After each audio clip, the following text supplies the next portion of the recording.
After having worked with Ken Russell on a couple of feature films, most notably The Devils, Derek decided to make some films of his own. He wanted to get away from the whole apparatus of 35mm film production. Certainly on the scale that Russell was working, you know, we're talking about £2 or £3 million films in the late 60s, early 70s. That's a lot of money. It's big films, and I think Derek felt that that was very constraining and wanted to do something on a more personal level. He did dabble in 60mm, but only for a short while, because I think in 1970, a friend of his from the US made him a present of a Super 8 film camera. Super 8 was a relatively new format. It replaced Standard 8, which had been in use throughout the 60s, and it was very easy to use. It came as a pre-loaded film cassette, which could just be slipped into the camera without any of the complicated threading, etc., that was needed with 60mm and Standard 8. And it was really point and shoot. It was the first real example of point and shoot in filmmaking. So Derek, equipped with a Nitso camera, which again was very well designed, a silent Super 8 film camera, some interesting features, but very basic. The main interesting features to Derek were the intervalometer, which was a device that allowed you to change the frame rate of shooting, so that Derek could basically film at very, very slow speeds or very fast speeds. And he sort of developed the whole art out of filming at slow speeds. From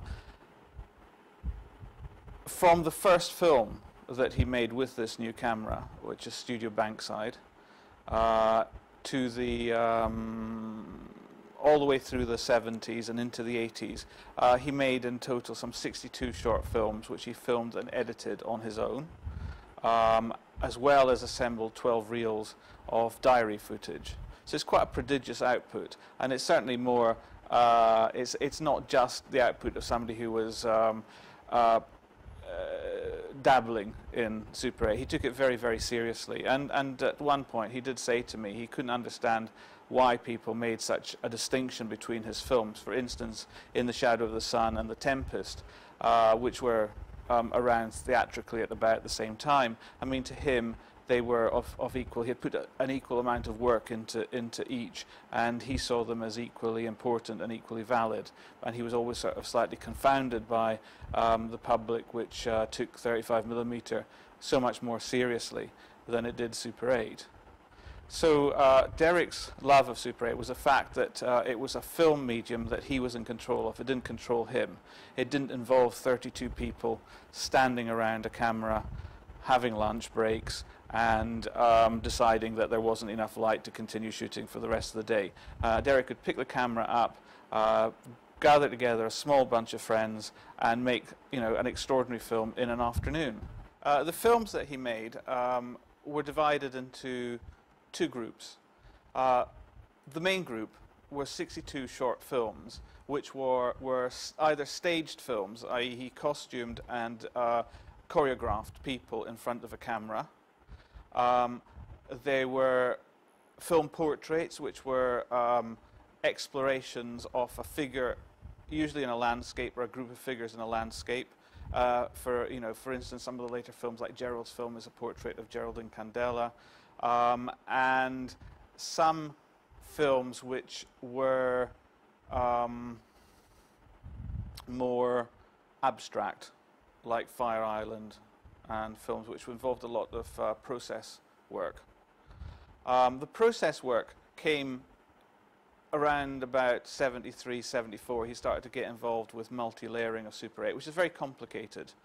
And he achieved that. I mean, the series of films, which he called collectively The Art of Mirrors, actually comprises of 10 or 11 films, which eventually come together in a long-form work, In the Shadow of the Sun. So it's a work that took about 3 years to complete, from the filming of the first element of it, which was the short film called The Art of Mirrors, which in itself is a complete film, through various other films to this final composite film, In the Shadow of the Sun, is a major feat of multiple superimposition of Super 8 film done in the domestic environment. So what you have is up to seven, I believe, layers of film at any one time. 7 layers of images superimposed. And he did that, again, very simply using 2 variable speed Bolex Super 8 projectors and refilming the projected image from those two projectors onto his Nitso camera. So he would take the raw footage that he'd shot, get it processed, and then project it, and then project another set of images on top of it, expose that onto Super 8, get that process, and then build it up layer upon layer. So it involves an awful lot of very meticulous work and color control. I mean, they are rather extraordinarily well finished films for having been made in somebody's house, front room. So he was a very great craftsman. I mean, just on splicing ability alone, which if you've ever worked with film, you know it's very important. Derek's cement splices are unbreakable. I mean, very few people can splice that well. You know, instant sort of few seconds, you know, you join 2 pieces of film together and they're still together 25 years later. The other body of work, which is different, which is essentially a collection of the material that didn't find its way into the short films, and bits and pieces that he shot because he'd have the camera with him most of the time. I mean, the Nitso camera is very compact, so he could carry it around a lot. It had a little shoulder harness. And he would, every year or every 2 years, he would build a reel from that material, which he would call It Happened by Chance. And those are the diary films that I was referring to earlier.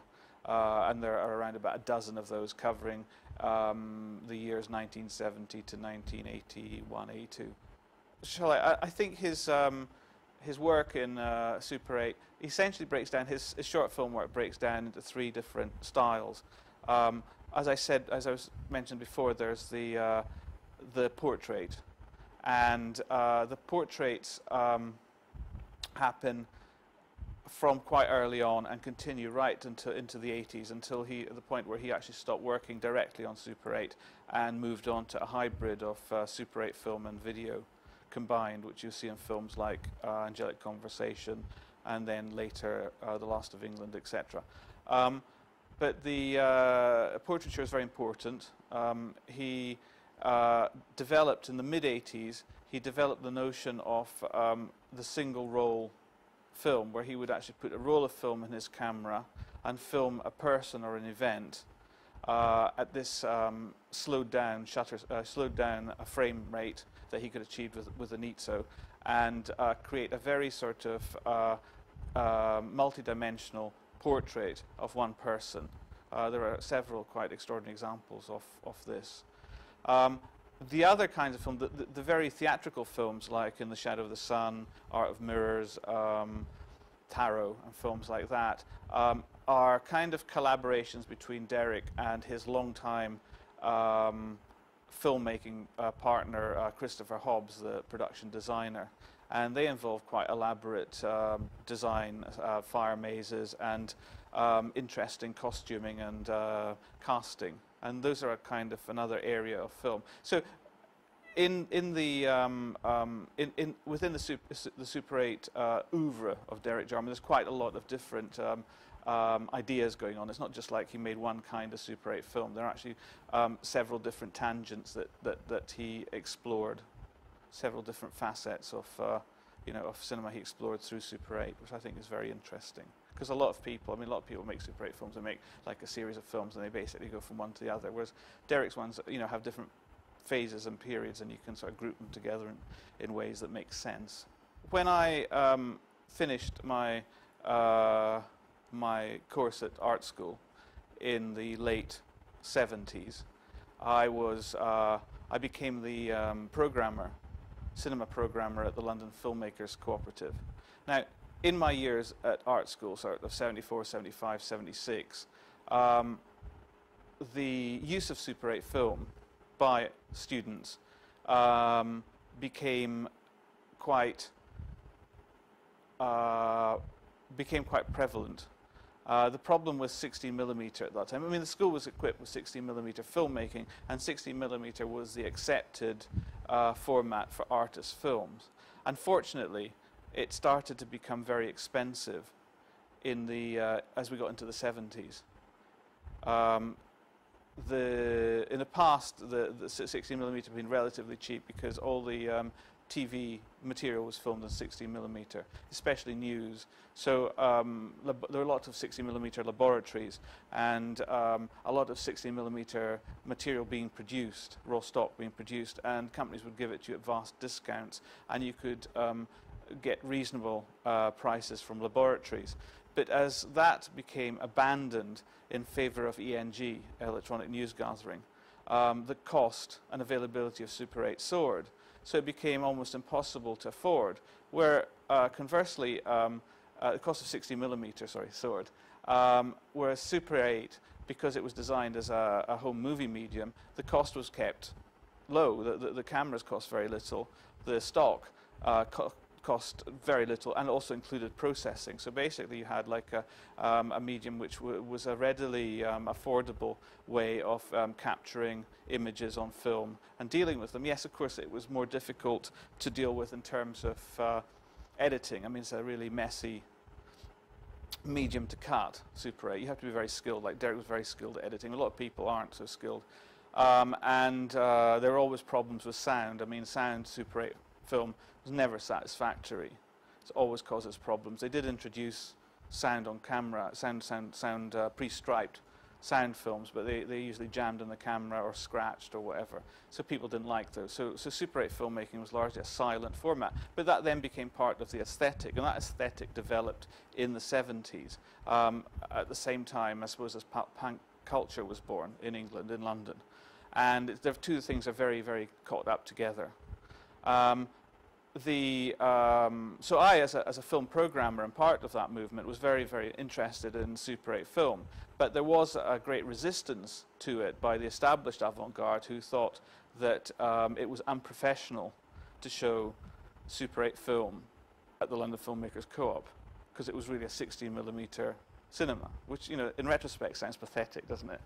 But they weren't very keen on it. And one of the things I did achieve in the time I was there was I did install proper Super 8 projection, and I invited various filmmakers from the UK and from Europe and further afield to show their work. And one of those filmmakers was Derek Jarman. I had seen a 3-screen version of Art of Mirrors at the ICA as part of an ICA expanded season, a season of expanded cinema. I think it was 1974. It was just when I first arrived in London as an art student. And I remembered that. I'd seen his other films by that time. I'd seen Sebastian and Jubilee. But I remembered that he did make Super 8 films. But, you know, they weren't shown widely, in the sense that, you know, he wasn't shown when I was going to the co-op as a student, as a viewer. They weren't showing that kind of material. They were showing other things. And so with my colleague, Felicity Sparrow, who was running the distribution side of the co-op at that time, we invited Derek to show his films. And he arrived with 2 projectors and a bag of reels of Super 8, and he proceeded to entertain you know, a full, I wasn't a very big cinema, a full cinema for a whole evening, showing one film after another, and they were really brilliant films. And at the end of it, we were talking about you know, the problems of Super 8, because it wasn't just the problem of, you know, that it was difficult to edit and there was no sound, but the whole thing was so fragile, because Super 8 is the same piece of film, it's reversal film, it's the same piece of film that goes through the camera that you then project. And, you know, people are, you know, if you start to make prints from Super 8, it gets very expensive, because, you know, the people who are making these films are doing it because they couldn't afford to use 16mm, which is designed to be printed, etc. So Super 8, what would happen is, you know, people would project it a few times and eventually get scratched and destroyed. And Derek was very aware of that, and he, you know, he actually didn't show his films he showed his films less and less publicly, and he was very concerned about what would happen to them in the future, because he felt that they were, you know, a large part of his work, an important part of his work. And I suggested that we contact the Film Forum in Berlin, the Freien Deutsche Kinemathek, that part of the Berlin Film Festival that shows new and experimental work. And they were very enthusiastic about Sylvie Anderson there was very, very enthusiastic about Derek's films, and they paid for the first preservation copy of the first film, which was in The Shadow of the Sun.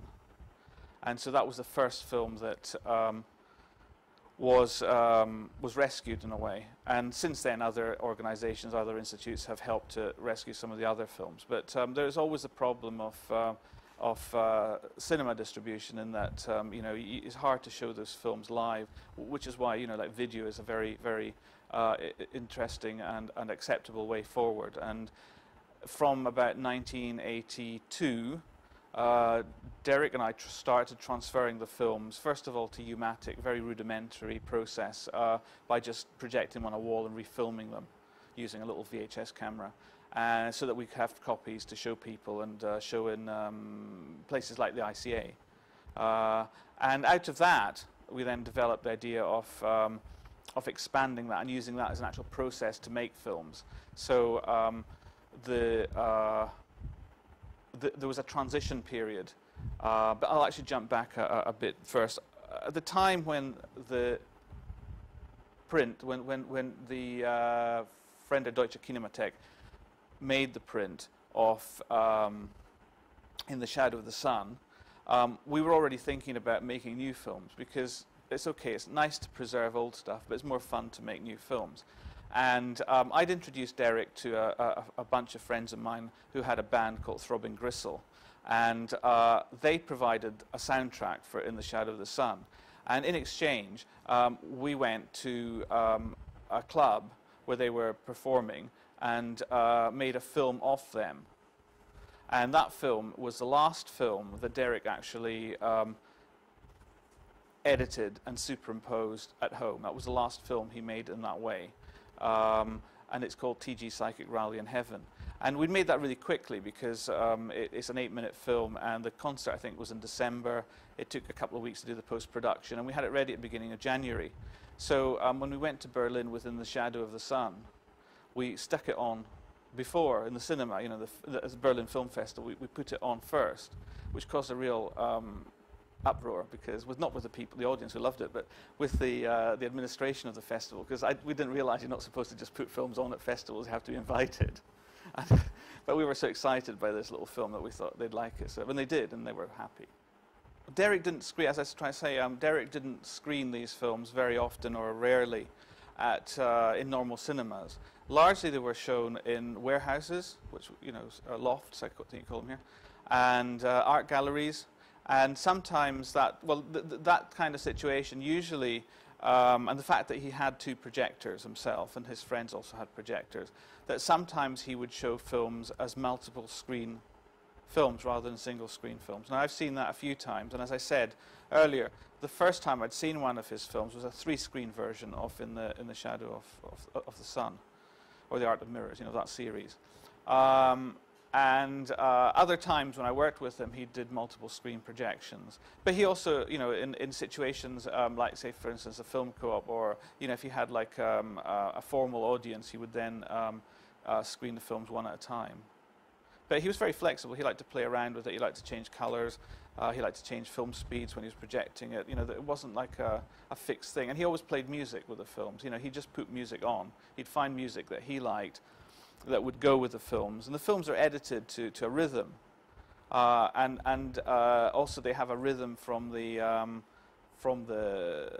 shutter, from the fact that they're being filmed at slow speed, and so they tend to coincide with beats and music. So if you find the right piece of music, it tends to synchronize with the film, which is very interesting. And I had a conversation with a musician the other day, and I said that I thought with cinema that often soundtracks, if you're actually composing a soundtrack for a film, and playing it in time with that film, it sounds more forced and less satisfactory than if you take a piece of music that you've written and or take a film and find out an appropriate piece of music that you've written to go with it. And that person agreed with me. I think it's quite an interesting experiment that you can do with some of the films that are on the DVD because they're silent, so you can try different kinds of music with them. But it's interesting to see what works. The Art of Mirrors, yes, of course. The Art of Mirrors was the first film of Derek's that in a series that became that culminates within the Shadow of the Sun. As I said, there are about 11 films in the series, including at least one 3-screen project. It's an interesting film because it's very beautiful to look at. It has great costumes, great masks that Derek made himself, and it involves fire and alchemy and all the things that he was interested in. The music that he often played with it was a piece of Varese that he recorded off the radio, I think probably performed by the BBC Radiophonic Workshop, but quite an interesting rendition of a contemporary piece of music.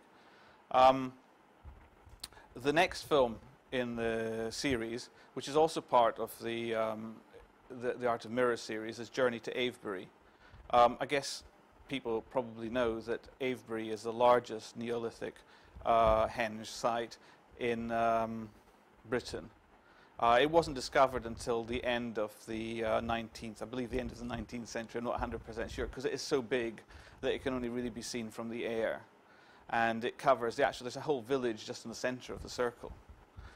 So it was quite a recent discovery, relatively recent. Derek was completely fascinated by it, and the film is a landscape film. It's a landscape portrait of the Stonehenge at Avebury.